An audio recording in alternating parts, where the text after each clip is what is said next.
ఏంటి ఉద్యోగులకు సంబంధించి చాలా పెద్ద ఎత్తున ఉద్యమం జరుగుతుంది. వాళ్ళందరూ కూడా ఆగ్రహం వ్యక్తం చేస్తూ వస్తున్నారు. గతంలో జగన్మోహన్ రెడ్డి ఎలా చేశాడో దానికంటే దారుణంగా మీరు చేస్తున్నారంటూ కూడా మాట్లాడుతూ వస్తున్నారు. 1 తారీఖు జీతాలు ఇస్తామని చెప్పారు మీరు. వచ్చినటువంటి ఈ 7 నెలల్లోనే 5, 6 తారీఖులు వచ్చినా కూడా మాకు జీతాలు పడిన పరిస్థితి అని చెప్పేసి ఉద్యోగులు మొరపెట్టుకున్నటువంటి ఆడియో కాల్స్ అన్ని బయటికి రావడం, ఉద్యోగుల అధ్యక్షులందరూ ఇప్పుడు బయటకు వచ్చి మాట్లాడుతున్నారు. అంటే అప్పుడు దాకా జగన్మోహన్ రెడ్డిని తిట్టి తిట్టి తిట్టి మీరు 1 తారీఖు జీతాలు కూడా ఇవ్వలేని పరిస్థితిలో ఉన్నారని చెప్పినటువంటి వాళ్ళు ఇప్పుడు ఈ 7 నెలల్లోనే ఇంత వ్యతిరేకత మూట కట్టుకుంటూ ఉద్యోగులందరికీ ఎగనెస్ట్ అవ్వాల్సినటువంటి పరిస్థితులు ఏమొచ్చాయి? ఉద్యోగుల విషయంలో కొన్ని సమస్యలు ఉన్నాయి. ఉమ్, రెండోది తెలుగుదేశం పార్టీ స్వయంకృతాపరాధం. ఉమ్, ఉద్యోగస్తులు ఏ సమస్యనన్నా టచ్ చేయాలంటే 100 కోట్లతో వ్యవహరించేవారు. ఉమ్, వాళ్ళు న్యాయమైన సమస్యే కావచ్చు, కానీ ఒక డిఏ ఇద్దామా అంటే 100 కోట్లు. ఉమ్, కానీ 100 కోట్లు ఏమన్నా ఈ రోజు రేపు తీసేద్దామంటే కుదరదు. ఇప్పుడు పెన్షన్స్ ఉన్నాయి, ఉమ్, అమ్మఒడి లేకపోతే సంక్షేమ పథకాలు ఇయ్యొచ్చు, ఈకపోవచ్చు, ఒక నెల తర్వాత ఇయ్యొచ్చు, అవసరం ఎత్తేవడం ఎత్తేవచ్చు. దాని ఏదో రాజ్యాంగబద్ధం ఏం కాదు. ఇప్పుడు సామాజిక పెన్షన్లు రేపటి నుంచి ఆపేస్తానంటే వాళ్ళు ఏం కోర్టు పోవడానికి లేదు. ఉమ్, కానీ ఉద్యోగస్తులది లీగల్ కాంప్లికేషన్ ఉంటాయి కదా. ఒకసారి డిఏ అమలు చేస్తే ఇంకా జీవితకాలం, ఓకే, ఒకసారి పిఆర్సీ అమలు చేస్తే జీవితకాలం. ఇట్లాంటి ఇష్యూ కాబట్టి కొంచెం కాంప్లికేట్ ఉంటుంది, డబ్బులు పరిమితులు ఉన్నాయి. ఉమ్, ప్రధానంగా ఉద్యోగస్తుల సమస్య అయినా 2, 3. ఉమ్, ఒకటి వాళ్ళ పాత బకాయిలు, డిఏలు, ఉమ్, అదేవిధంగా పిఆర్సీ, ఉమ్, అదేవిధంగా మొదటి రోజు జీతం. ఉమ్, చంద్రబాబు గారు ఎన్నికల్లో హామీ ఏం జాగ్రత్తగా ఇచ్చినాడు, ఉద్యోగుల ఆత్మగౌరవాన్ని కాపాడుతానన్నాడు. ఆత్మగౌరవం అంటే ఏంటి ఊరికి అర్థం కాదు. ఉద్యోగులది ఆర్థిక భవిష్యత్తే తప్ప ఆత్మగౌరవం సమస్య ఆడుంది. ఉమ్, వాళ్ళకి ఆర్థిక పరమైన అంశాలేదు. తెలివిగా మాట్లాడినాడు, కానీ ఓకే, మాట్లాడిన విషయాలు జగన్ తిట్టినంత. నువ్వు 15 రోజుల్లో సిపిఎస్ రద్దు చేస్తున్నావు, ఎప్పుడు చేస్తావు, ఉమ్, ఎప్పుడు చేస్తావు? ఆయన 1 year లో ఉద్యోగుల ఆందోళన దృష్టిలో పెట్టుకొని సరే హేతుబద్ధమైన పిఆర్సీ ఇస్తాం, ఇది సారీ మన సిపిఎస్ రద్దు చేసి ఓల్డ్ పెన్షన్ విషయంలో జాగ్రత్త తీసుకుంటాం, 1 year లో అందరితో చర్చిస్తాం, జగన్ లాగా చెయ్యం, ఉమ్, అయిపోయింది, ఇంకొక 3 నెలలు పోతే 1 year అయిపోతుంది. ఉమ్, ఇంతవరకు హేతుబద్ధం ఏంటో కమిటీ ఏంటో పవన్ కళ్యాణ్ గారు చెప్పాలి. ఓకే, ఇప్పుడు పిఆర్సీ మన జీపీఐ ఓల్డ్ పెన్షన్ స్కీమ్ ఏం చెప్తాడు? జగన్ అన్న ఒక మంచి చేసినాడు, ఉమ్, నేను ఓల్డ్ పెన్షన్ స్కీమ్ ఇవ్వలేను, మార్చానని చెప్పాడు కానీ ఇవ్వలేను.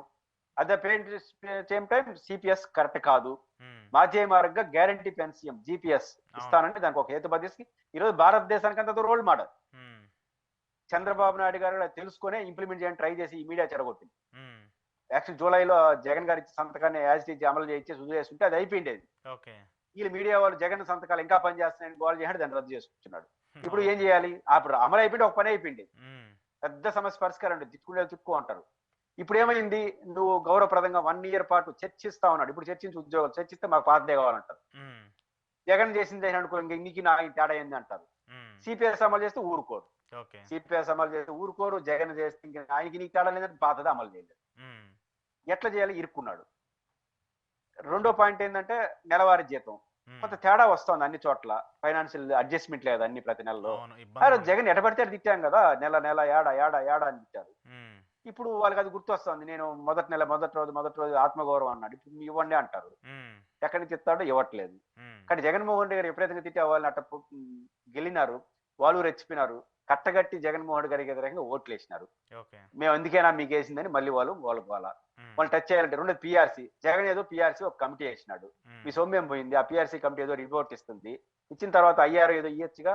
ఉమ్, జగన్మోహన్ రెడ్డి గారు అధికారంలోకి వచ్చిన మరుసటి రోజు ఐఆర్ ఇచ్చేసినాడు, అవును, 27%. ఉమ్, మనం అధికారంకి వచ్చి ఇప్పుడు ఆడిచ్చాం, పిఆర్సీ లేదు, డిఏ కూడా తమాషా తెలుసా? జూలైలో డిఏ వచ్చింది, కొత్త డిఏ ఎవరు తెలుసా? అది జగన్ డిఏ అని. అదే జగన్మోహన్ రెడ్డి గారు తీసుకొచ్చారు. మార్చిలో ఉమ్, 2 డిఏలు ఇచ్చాడు. ఉమ్, ఒక డిఏ మార్చి నుంచి అమలు అవుతుంది, ఇంకొక డిఏ జూన్ నుంచి అమలు అవుతుంది అని కేబినెట్ అప్రూవల్ చేసేసినాడు. అవును, అదే అమలు అయిన తప్ప ఇప్పటివరకు చంద్రబాబు గారు కొత్త డిఏ ఇలా. ఓకే, చంద్రబాబు గారు కొత్త డిఏలా మొన్న ఇచ్చి మళ్ళీ అడుగుతాడు ఉమ్, డిఏలా. ఇప్పుడు పిఆర్సీ జగన్ గారు కమిషన్ వేశాడు, ఆ కమిషన్ మీద ఏం పోయింది? జగన్ గారికి ఎవడు వేసిన కమిషన్ మీకు రిపోర్ట్ ఇస్తాడు, మళ్ళీ ఆలోచించుకోవచ్చు కదా. ఉమ్, ఆ కమిషన్ రద్దు చేసేసినాడు. అంటే ఇంక కొత్త కమిషన్ వేయాలి, కొత్త కమిషన్ రిపోర్ట్ ఇవ్వాలి, అదే సంవత్సరం పడుతుంది, 2 నెలలు పడుతుంది, తెలియదు. పిఆర్సీ రాదు. ఉమ్, అంతవరకు ఐఆర్ ఇవ్వగలం. ఐఆర్ ఎప్పుడు ఇవ్వాలి? జూన్ జూలైలో ఇచ్చాడు అనుకోండి, ఉమ్, జూన్లో తల్లికి వందనం, రైతు భరోసా అన్ని జూన్లో పెట్టుకున్నాడు. ఉమ్, ఇది ఆడిచ్చేది మళ్ళీ, ఇది ఒక సమస్య. కాబట్టి ఉద్యోగస్తులకి ఈయనైతే ఊరించారో, ఉద్యోగస్తులు జగన్మోహన్ కోపంతో మీకు ఎట్లా ఓట్లు వేసినారో అవి ఏవి అమలయ్యే పరిస్థితి లేకపోయిన కారణంగా వాళ్ళ ఆందోళన ఉంది. వాళ్ళ ఆందోళన అడ్రస్ చేయాలంటే ఒకటే మార్గం, ఆర్థిక పరిస్థితి తప్ప ఇంకో మార్గం లేదు. అలాగని దబాయించి కొడదామంటే అది కొంచెం లేనిపోని కాంప్లికేషన్ దారిస్తుంది. ఇది సంకట స్థితి తెలుగుదేశం పార్టీ కొని తెచ్చుకున్న సమస్య. ఆర్థిక పరిస్థితి ఇప్పటికే దాదాపు 1,00,00,000 అప్పైందని చెప్పి మనమే చాలాసార్లు మాట్లాడుకున్నాం కదా, మళ్ళీ ఉద్యోగులకు సంబంధించి తీసుకొచ్చే ప్రక్రియ ఉంటుందా? ఉండాలి. ఉండకుండా నీకు ఏ రోజుకో రోజు పిఆర్సీకి తప్పదు. ఉమ్, ఏ రోజుకి ఈ రోజు ఐఆర్ఈకి తప్పదు. ఐఆర్ఈకి కూడా ఆపచ్చు, కానీ పిఆర్సీ ఇచ్చేవాళ్ళు. పిఆర్సీ ఇవ్వలేకుండా ఐఆర్ఈకి పోతే ఉద్యోగస్తుల కోపం వచ్చేస్తుంది. ఐఆర్ ఇస్తే ఒక 20% ఎంతో ఇవ్వాలి. ఐఆర్ 20% ఇస్తే 20% ఉద్యోగుల యొక్క జీతభత్యాలు పెరిపారు. 60,000 కోట్లు 70,000 కోట్ల సంవత్సరానికి ఉమ్, జీతాలు ఉద్యోగస్తులకి. 6,000 కోట్లు 7,000 కోట్లు అదనంగా పడింది అనుకో, చాలా ఇబ్బంది కదా. ఓకే.